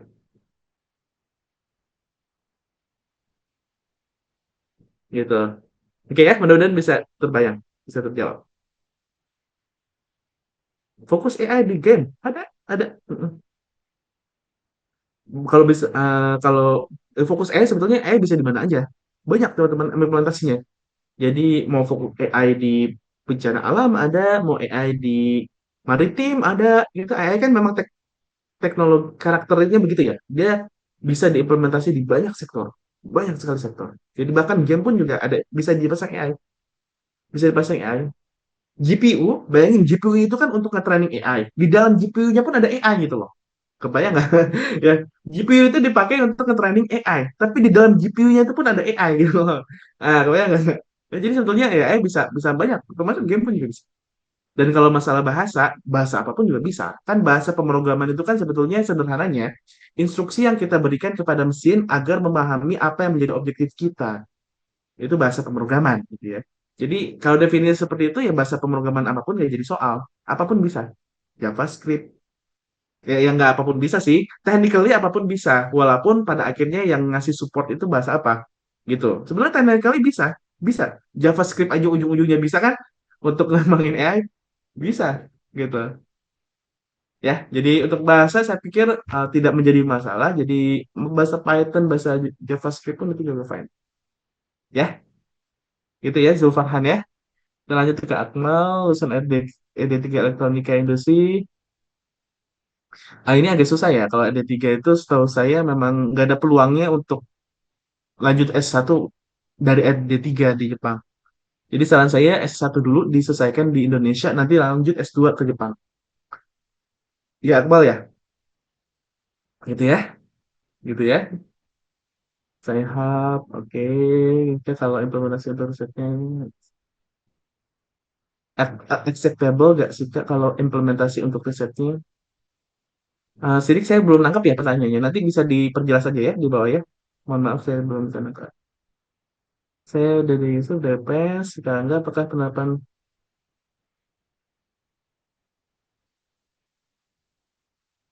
Oh, pertanyaan udah pertanyaan teknis riset ya. Ini menarik nih ya, Yusuf ya. Eh Sebetulnya kalau ditanyanya, saya fokus ke pertanyaannya. Kalau possible atau enggak, technically sebetulnya possible saja, teman-teman. Jadi kalau di bidang engineering, teman-teman ya, kalau di bidang engineering, sederhananya saya bisa katakan, semua tuh possible di bidang engineering, ya. Masalah kompleks atau tidak, itu lain hal. Tapi apakah possible atau enggak? Possible. Engineering itu kan engineer, teman-teman ya. Merakit, membangun, membuat. Ya pada dasarnya tidak ada batasan untuk membuat, merakit, membangun. Masalah kompleks atau tidak itu lain hal. Pertanyaan lain itu. Tapi kalau pertanyaannya possible atau enggak possible, gitu. Asal nggak disuruh mengengineer hal yang metafisik aja gitu. Metafisik tau nggak maksudnya mengengineer soul, jiwa gitu ya. Itu kan nggak bisa gitu teman-teman ya. Tapi kalau sama mengengineer hal yang sifatnya fisik, nah itu nggak ada batasan teman-teman sebetulnya. Nggak ada batasan. Masalah kompleks atau tidak itu lain hal. Gitu ya. Jadi saya pikir possible, possible. Nanti tinggal pastikan memahami dengan baik unsupervised learning itu untuk apa sebetulnya. Ya, kemampuan adaptif pada robot itu apa maksudnya? Jadi biar match antara problem dan solution, gitu ya. Itu harus match. Seringnya kita salah menangkap solution ini untuk apa, lalu kita tembak untuk problem apa, gitu ya. Cocok juga kan mendukung pengembangan kemampuan adaptif. Saya pikir cocok, gitu ya. Saya pikir cocok. Tinggal dispesifikin saja di problem apa, gitu. Mungkin tidak di problemnya, tapi sub problemnya itu bisa solve dengan unsupervised learning. Ya, itu perlu dilihat lebih dalam. Saya nggak nangkap detailnya di sini ya, karena kalau di chat itu kan terbatas ya, tapi mungkin secara pola pikir begitu ya, Yusuf ya, mudah-mudahan ya, mudah-mudahan untuk saya. knowledge base, bisa buat master atau ini ya apa aja ya Mas. Saya skip dulu ya untuk pertanyaan Iwan ya, nanti bisa dibahas. Beberapa pertanyaan yang mungkin bisa saya bahas di sesi berikutnya, nanti saya bahas sesi berikutnya. Pertanyaan tadi udah ya, bahasa Inggris saja kalau umumnya bahasa Inggris teman-teman. Kecuali kalau teman-teman udah di Jepang, masuk ke reguler program itu baru bahasa Jepang. Kayak saya ini sebetulnya dalam kemungkinan besar akan masuk program S3 itu reguler. Jadi saya nanti akan bersaing dengan Nihonjin untuk masuk. Ya, untuk masuk. Tapi kemungkinan saya masih bahasa Inggris sih. Gitu. Walaupun sebenarnya reguler gitu. Karena memang umumnya bahasa Inggris sih. Oh, foreigner tuh bahasa Inggris, ya. Foreigner bahasa Inggris gitu. Ya, kalau untuk Max itu TOEFL. TOEFL. IELTS masih nerima, tapi umumnya TOEFL. Ya, rekomendasi Prof di lab nanti ada sesi khusus ya. Sabar ya teman-teman ya. Mohon maaf nih saya nggak bisa tumpahin semua karena kita masih ada 6, 8, 10 sesi ke depan. Jadi ya saya pikir nanti bisa kita bahas banyak ya. Ya luar biasa teman-teman semangatnya ya. Saya pikir semangat sekali. Saya ingin tanya teman-teman, grup channel itu lebih baik diganti grup apa di channel aja? Channel tahu ya, kalau channel itu kan satu arah ya. Tapi kalau grup itu kan Grup bisa dua aja, arah. Pak. Grup aja. Grup Grup. Mas. Siap gak pindah? Siap Nanti saya Mas. migrasikan nih. Karena udah ada 200-an gitu kan di channel ya. Mau channel aja ya. Jangan grup WhatsApp udah kebanyakan tuh. Ya, Kita grup WhatsApp juga buat jangan ya. Discord aja Kak. Eh, Kalau mau Discord Grup aja. Discord aja, juga Pak. jangan. Grup. Discord Grup. juga. Teams. Telegram, Kak. Oke. Ya nanti coba Telegram. saya pikirkan lagi. Saya pikirkan lagi ya. Tapi saya pikir paling gini ya. Kalau mau biar efektif ke depannya, sebelum sesi dimulai, saya akan kirim dokumen untuk teman-teman isi. Mau nanya apa? Ya. Jadi nanti ketika sesinya akan dimulai, mungkin kita akan ada sesi menjawab pertanyaan dulu sebelum masuk materi. Ya, karena yang paling utama itu sebenarnya sebetulnya apa yang menjadi pertanyaan teman-teman itu terjawab dibanding saya banyak bicara gitu ya. Tapi mungkin nggak kena ke apa yang jadi pertanyaan teman-teman gitu. Mungkin nanti ya ini jadi masukan untuk sesi ke berikutnya ya. Nanti mungkin akan dimulai dengan sesi menjawab pertanyaan dulu gitu ya. Biar clear gitu ya. Apa yang membebani pikiran teman-teman itu clear. Baru nanti masuk ke pembahasan, simulasi, lalu kemudian nanti kalau masih ada Q&A nanti Q&A lah. Gitu. Gitu kali ya. Ya, jadi kita tetap di channel aja nggak apa-apa. Khawatir saya juga teman-teman nanya di grup itu saya juga nggak bisa nggak bisa jawab. Ya, kan kan mohon maaf teman-teman saya juga ada yang ada riset yang diurusin ya ada riset yang diurus jadi khawatirnya dipindah ke grup juga tahu-tahu ternyata grup juga saya nggak bisa balas cepet gitu ya jadi mudah-mudahan sesi bertatap muka langsung seperti ini itu jadi waktu yang efektif untuk kita mendiskusikan ya companion bisa mendiskusikan gitu ya hal-hal yang perlu didiskusikan untuk persiapan teman-teman studi lanjut ke Jepang ya. Waktu terbatas memang, tapi mudah-mudahan dengan banyaknya sesi yang akan diadakan itu tetap bisa teman-teman bisa bisa optimis ya kalau teman-teman bisa mempersiapkan beasiswa kuliah di Jepang.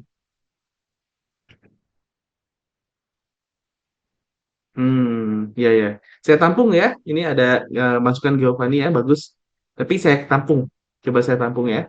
Mungkin di sesi-sesi khusus itu nanti akan saya coba membuka sesi tanya. Atau bisa juga sebetulnya di channel, nanti saya broadcast, nih ada form pertanyaan. Silakan isi nanti dokumen, nanti saya akan secara tertulis jawab. Bisa juga kayak gitu, gitu ya. Bisa juga kayak gitu. Nanti saya bikin kayak gitu deh, ya. Biar teman-teman apapun pertanyaannya nanti akan ada sesi khusus. Ya saya stay tune aja di channel, nanti saya lempar itu pertanyaan eh, bentuknya form ya, nanti teman-teman input. Saya usahakan untuk bisa menjawab sebaik-baiknya setiap pertanyaan.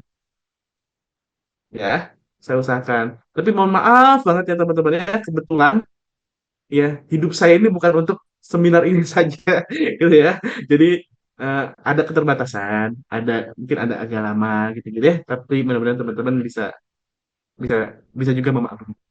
Gitu ya, kalau mungkin nggak bisa, ya nggak mungkin teman-teman ekspektasinya hari ini nanya hari ini dibalas gitu ya. Ya mungkin mungkin nggak kayak gitu ya.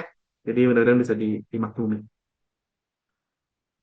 Oke, nanti paling kayak gitu teman-teman ya. Saya akan coba memberi perhatian untuk gimana pertanyaan teman-teman itu bisa terjawab, gitu ya, bisa terjawab sambil kita tetap move on gitu ya dengan pembahasan kita karena sebetulnya kalau kita bicara pembahasan kita tuh ada banyak ya, ada banyak teman-teman. Maaf ya, bentar kalau kita lihat lagi ini terkait dengan agenda seminarnya. Ini kan ada banyak ya agenda-agenda simulasi kita tuh. Dengan persiapan kuliah ke Jepang. Ini udah. Tapi nanti kita akan mengenal kampus, riset lab terbaik di Jepang, teman-teman ya. Ini saya sebenarnya udah nyiapin nih, teman-teman. Harapannya malam ini cukup, ternyata enggak, gitu ya. Nah, ini untuk ngelihat nih ya, di Jepang ini kampus yang bagus tuh apa, gitu. Misalnya di bidang robotik. Ini CS ya, teman-teman, CS ranking. CS ranking ini fokus di performa akademik, jadi nggak bicara tentang reputasi industri, nggak bicara tentang alumni ranking, gitu-gitu nggak. Jadi fokus ke akademik, gitu. Dan saya suka ini. Jepang gitu ya. Dan ini fokus ke CS, jadi ini domain-domainnya domain-domain CS nih teman-teman. Misalnya saya ingin lihat Jepang, lalu eh, artificial intelligence. Nah, ini muncul nih teman-teman. Berdasarkan performa akademik ya, lagi-lagi performa akademik. Kalau nggak match dengan ranking di QS ranking ya beda kriterianya teman-teman ya. Nah, ini University of Tokyo, University of Tsukuba, Kyoto, dan seterusnya, dan seterusnya. Kalau robotik nih, University of Tokyo ya. Gapnya gede yang teman-teman ya. Karena dia memang udah lama riset mapan di riset robotics gitu. University of Tsukuba ini memang dari sisi performa riset memang lagi gesit-gesitnya teman-teman. Gesit-gesitnya. Kenapa? Karena University of Tsukuba ini ada di Science City, kota sainsnya Jepang. Maksudnya apa kota sains? Banyak institusi-institusi riset di sana ya berlokasi di Tsukuba yang kemudian kerjasama dengan University of Tsukuba gitu. Makanya jadi akseleratif dia, keangkat. Nah kebetulan saya juga lulus dari Tsukuba ya. Nah, dari Osaka, mungkin teman-teman lebih familiar dengan Osaka gitu ya, Keio gitu ya. Nah, sebenarnya nanti kita mau simulasi lebih jauh ya tentang ini. Nah, ini menarik ya teman-teman ya.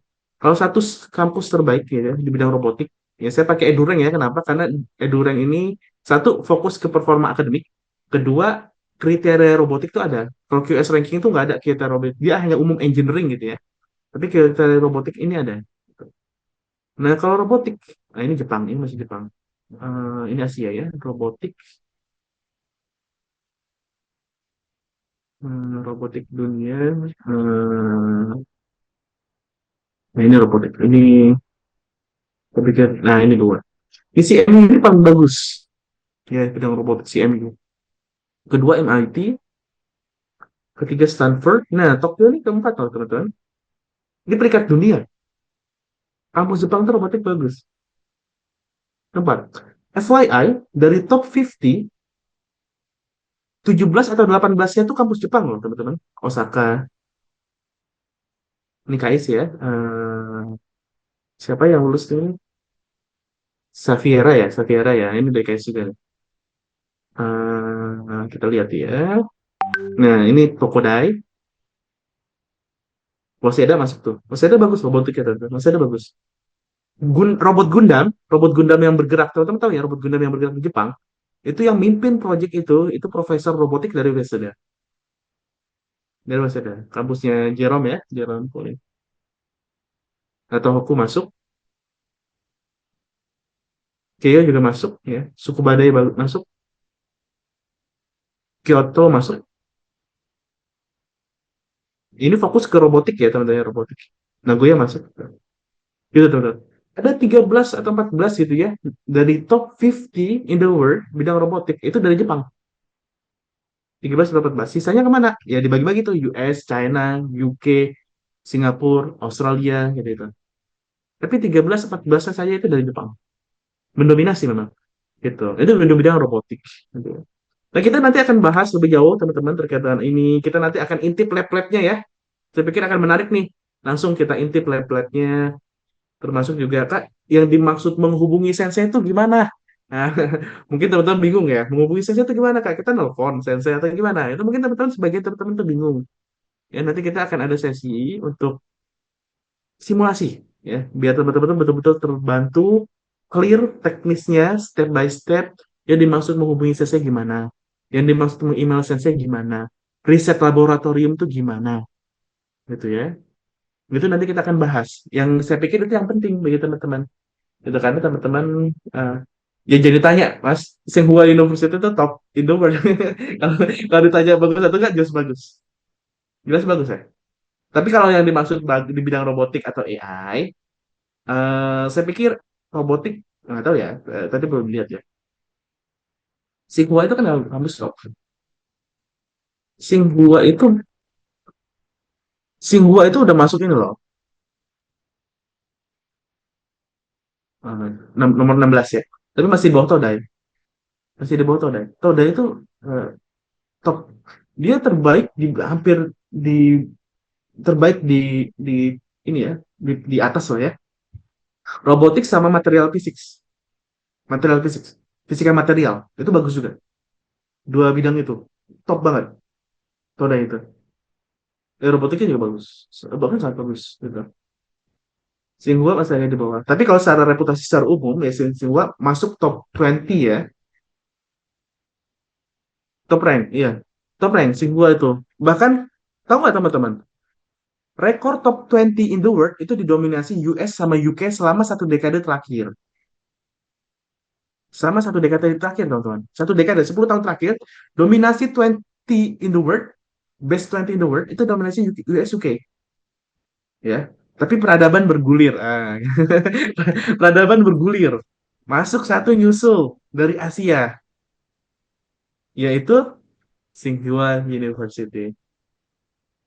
Ya, itu peradaban lagi bergulir. Gitu ya. Ya, karena Donald Trump ya begitu lah. Gitu. Peradaban lagi bergulir, teman-teman. Ya, ini yang akan kita diskusikan ya, teman-teman ya, secara menarik ya. Jadi, mudah-mudahan biar teman-teman juga aware terkait dengan rencana studi lanjut, kampus-kampus, lab-lab yang teman-teman mau sasar. Tapi saya mengingatkan kembali, tentu yang paling utama adalah ini ya, teman-teman ya, kita membenahi niat kita, tujuan kita. Ya, tujuan kita belajar itu apa? Menuntut ilmu itu apa? Biasanya sebenarnya tidak merekomendasikan menuntut ilmu atau menyasar lab ataupun kampus hanya berdasarkan kebesaran alma mater. Itu kurang bagus, teman-teman. Berdasarkan brand gitu ya. Jangan. Saya pikir jangan. Kalau milih kalau akhirnya milih Todai tapi ada alasan-alasan yang rasional ya karena begini begini begini ya fine, bagus. Tapi jangan sampai milih Todai karena Todai. Ya, jangan ya teman-teman ya. Nanti salah keliru nanti. LPDP pun kalau teman-teman lewat jalur LPDP pasti akan ditanya kan gitu. Pasti akan ditanya. Pasti akan ditanya, ya. Dan FYI, yang berprestasi tapi bukan di Todai, dikatakan kampus-kampus biasa aja di Jepang, itu banyak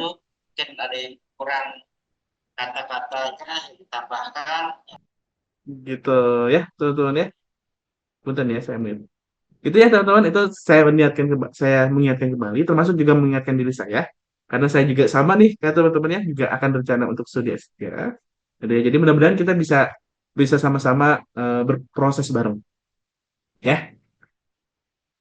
Gitu ya teman-teman ya. Itu saja teman-teman untuk sesi malam ini berhubung di saya kebetulan sekali sudah mendekati waktu malam gitu ya. Jadi mudah-mudahan ya, ya yang kayak gitu kita benahi ya. Kalau di Indonesia masih mindsetnya seperti itu, mudah-mudahan kita bisa benahi. Sebetulnya secara dasar, secara prinsip dasar ya, kampus bagus, kualitas di dalamnya bagus, betul, betul. Tapi kalau kita nggak ngerti ya apakah yang bagus itu sesuai dengan karena definisi bagus itu nggak satu kampus bagus bukan berarti semua fakultas di bawahnya itu bagus semua enggak beda-beda beda-beda alma maternya nama besar kampusnya iya tapi semua fakultas turunan di bawah-bawahnya itu belum tentu nah jangan sampai kita salah kaprah gitu loh. Kita malah masuk lab yang bahkan kita riset plannya aja salah. Kita baru nyadar, jangan mengulangi ya teman-teman. Cukup S1 karena saya salah jurusan. S2 jangan sampai, aduh. Masa S2 salah jurusan lagi teman-teman. Masa masuk ke lubang yang sama lagi kan enggak. Nah, itu maksud saya ya, biar kita tuh lebih lebih lebih wise lah ya ketika memilih kampus dan misalnya di S2 ataupun S3 ini benar-benar bisa lebih wise, lebih bijak. Apa yang memang kita butuhkan, apa yang nanti ke depannya bisa bermanfaat bagi diri saya, bagi keluarga saya, dan bagi orang-orang sekitar gitu ya. Itu bisa bisa kita belajar untuk bisa sampai di eh, kebijaksanaan seperti itu ya. Untuk private mentorship, stay tune gitu. Ya, saya ingin tetap bikin ini rahasia dulu, keep it secret, biar teman-teman juga antusias gitu ya dengan seminar ini. Dan ini bukan terakhir ya, nanti kita akan ada seminar lanjutan, lebih teknis, lebih mendalam, lebih kita lihat lagi lab masing-masing kampus, dan saya harap teman-teman nanti bisa bergabung lagi di April, besok Mei, Juni ya. Juni, dan datang on time. Nanti kita akan diskusi banyak dan mudah-mudahan teman-teman bisa berpartisipasi aktif ya. Saya pikir itu dulu teman-teman. Nggak perlu foto bareng. Kita nggak usah formal-formal banget. Tapi nanti ada sesi khusus ya, ada sesi khusus nanti mungkin kita perlu sesi khusus. Kebetulan MC-nya nggak ada nih. Biasanya kan saya didampingi MC, tapi nanti kalau udah ada MC, Kak Firda ya, yang biasanya mendampingi MC, itu nanti kita bisa foto bareng deh. Ya, saya nggak enak foto nggak ada Kak Firda juga gitu. Biasanya Kak Firda yang mendampingi ya. Nanti kalau ada Kak Firda kita kita bisa sesi foto bareng. Gitu ya. Ya, saya pikir cukup. Terima kasih banyak untuk teman-teman untuk waktunya. Sehat selalu, ya, jaga kesehatan walaupun mimpi teman-teman besar. Orang-orang sekitar teman-teman tetap perlu kasih sayang teman-teman gitu ya. Jadi tetap jaga kesehatan, tetap berprogres walaupun sedikit ya. Sepeda itu tetap harus dikayuh. Mudah-mudahan nanti kita bisa ketemu bareng di Jepang. Insya Allah ya. Saya pamit. Saya cukupkan. Terima kasih banyak. Assalamualaikum warahmatullahi wabarakatuh. Selamat istirahat. Waalaikumsalam. Waalaikumsalam warahmatullahi wabarakatuh. Terima kasih, Mas Bang. Terima kasih Thank you Luna, ya. Kak Angga. Terima kasih, Salam Kak. kenal ya Bang.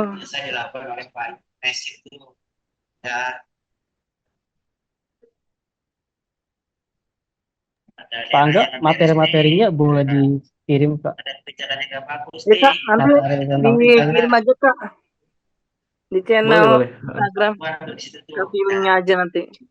Bisa. Ya, ya. Thank you ya. Ya, thank you ya Bang. Mari, silakan. Bisa live ya. Minimal 1 kali bagi yang belum pernah tuh ya. Yang belum pernah